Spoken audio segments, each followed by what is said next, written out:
All right, so Coach, 4-match winning streak, all in the ACC, all sweeps. Yes. Just what's been these past 2 weekends that have led to this strong form for the Yellow Jackets? Yeah, just the consistency. I think that we have performed at a very high level. We did a good job executing our scouting report and the things that how we wanted to defend and attack those teams.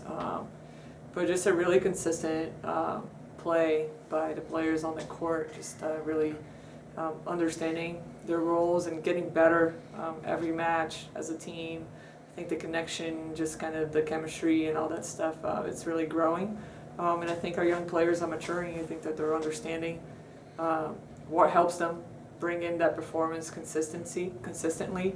That has been one of the things we talked about in the beginning of the season is, if we can stay consistent, we're a really good team, and I think that we're starting to see that and more out of our players. The Wake Forest win, Mikaila Dowd had a double-double. And speaking with her earlier, she discussed that you've required her to play multiple positions on the court. And we'll discuss the rotations a little bit later. But her specifically having to play a little bit outside, maybe more in the back line, and hitting different parts, attacking different parts of the court. Yeah. Just discuss her development as a sophomore and taking on that responsibility of staying on the court longer in the rotation. For sure. I think Mikaila has been a big reason of why we have been performing so consistently. I think that her serve receive, her defense, her blocking, she always had great numbers hitting even from last year, but these other parts of her game have all taken a step up, and she has been very consistent. I think serve receive is one of the major ones of why we're doing so well offensively, and she's a major part of that. Her, Maddie Tippett, and Julia are constantly our serve receivers, and so they have done a great job of lately and a lot of times this season of staying super consistent. And I think that they have been one of the biggest things. And then our defense, and Mikaila has been a great part of that. She's playing, a couple rotations in middle back in zone 6, and then a couple rotations in right back in zone 1. And she's learning more and more. I mean, the fact that she had a double-double, she had 13 digs, I believe, against Wake.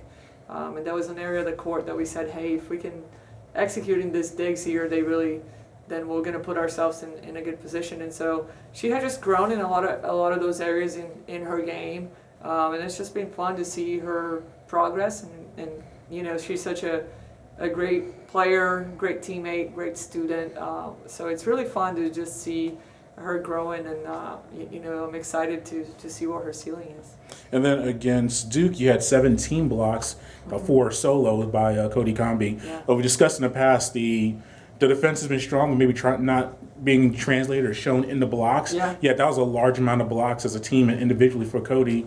Discuss that performance, and just is that what you've been wanting to see a little bit more, just those direct blocks from your defensive front line in matches? I mean, the biggest thing with blocking is such a mature, I feel, skill in the game. So that just shows that they're really understanding the situations. They're really setting up and seeing things at a level better than they were, 6 weeks ago. So it's exciting. It's exciting to see that growth. It's exciting to see some things click in their minds and their understanding of the game to get better. And as young as this team is, it's fun to see that coming through this early, because we always knew that they had potential. And so now our next challenge is, how do we keep raising the bar? How do we stay consistent as our schedule, it's going to keep challenging us more and more. And so it's just a fun part of the process, and they're embracing the process. They're embracing the fact that they got to come in and learn every day, and they're getting better for it. So it's exciting. You also have 7 players, and that's just playing 6 positions on the court. So the rotations or the lineup's been tighter. Yeah. Do you feel like you're able to do this a little bit more now? Because I think outside of Julia, they're all at least sophomores or older. Yeah. Would you have been able to pull this off kind of last year and give those responsibilities? Because it's increased responsibilities for these players. Do you think now, second year, third year, or Kodie even fourth? Yeah. Do you think they can handle this more now and have that ability? Experience definitely helps them be consistent, right? I think that it helps their performance. I think that they're understanding, the game better, and so they're responding better to situations.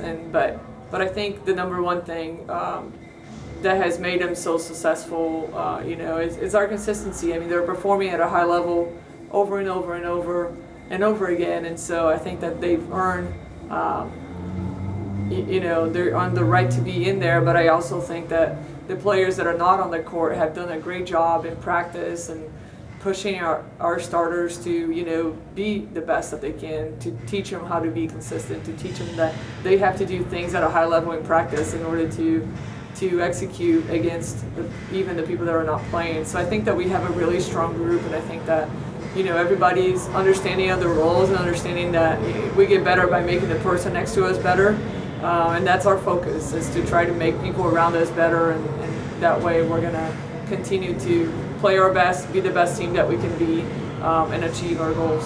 Now you host Florida State coming up this weekend, a team that's, I think, second in conference in blocks as a team, and they have several players who are maybe top 10, top 15 individually. Yeah. When you face a team that has an aggressive block like that, does that change your approach as far as offensively, or knowing that you may have to maybe go around them or over the top in certain scenarios? Yeah, I mean, we definitely have to understand situations a little bit better. Maybe some shots that we're used to getting away with some other teams might not be there against a team like Florida State. I think that they have always been a great blocking team. They play a 6-2, so their front row is always big. All their kids are probably over 6 foot that are playing front row the whole time.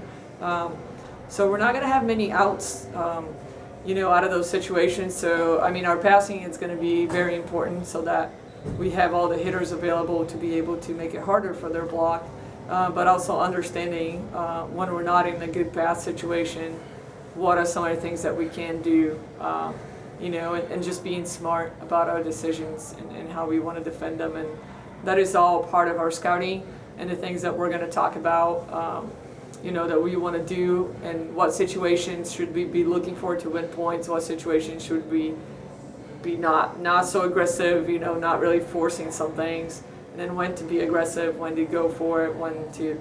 So it's just getting a feel for the game. But serving and passing, they're going to be crucial, like in every match, but especially in this match. They have great hitters in the front row at all times. We have to serve them tough to make it a little bit easier on our defense, and then the same way we have to pass well so that our offense is full force against their block.